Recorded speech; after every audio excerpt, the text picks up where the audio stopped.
Հարցակում եկեղեցու վրա արտահայտությունը հարցերը չեն պատասխանել։ Լավ, ուրիշ բան եմ։ Ձևա վերաձևակերպի։ Հայ առաքելական եկեղեցու վրա, հայ առաքելական կա եկեղեցու վրա ոչ մեկ չի կարող հարցակվել, ոչ մեկ չի հարցակվում։ Կոնկրետ անհատներ, կան կասկածներ, որ կոնկրետ անհատներ վարկը եւ բարեվարկությունը հայ առաքելական եկեղեցու գցում են, դրա մասին է խոսքը։ Հայ առաքելական Սուրբ եկեղեցին մեր բոլորի քրիստոնյա հայ ժողովրդի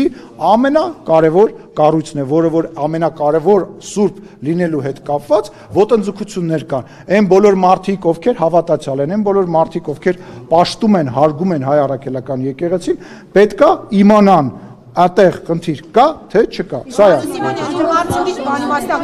Մի րոպե,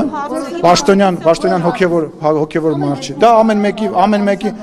ամեն մեկի անձնական հարցն է։ Մենք չենք մտնում Ռոբերտ Քոչարյանի, Ալեն Սիմոնյանի կամ որևիցե մեկի անձնական կյանքի մեջ։ Մենք որտեղ այդ կառույցը հոգևոր կառույց չէ։ Հոգևոր, մենք հետո կուսակրոն չենք։ Մենք կուսակրոն չենք։ Դու կարնե գիտես կուսակրոնը ինչ է։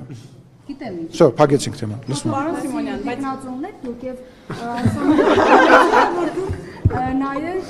այս ամենը անելով դες քննադատող հոգեվորականներից ուզում եք ազատվել եւ լինեն հոգեվորականներ, որոնք համաձայնվում են։ Եթե մենք ուզենանք եթե մենք ցանկություն հայտնենք, այն հոգեվորականները, որոնք որ մեզ քննադատում են այսօր, մեծ հաճույքով կդառնային մեր խոսնակները։ Ես ամենայն պատասխանատվությամբ ասում եմ, այն հոգեվորականները, որոնք որ մեզ քննադատում են այսօր, մեծ հաճույքով կդառնային մեր փաստաբանները, մեր գովերքողները, մեր ծառաները, ու տենց էլի իմիջիալոց, լավ բան բացեցիք, իմիջիալոց ընդդիմադիր դաշտում, մի օր այդ անունները հնչեցնելու եմ, ընդդիմադիր դաշտում այսօր գործող մի հատ ստվար զանգված կա, որոնք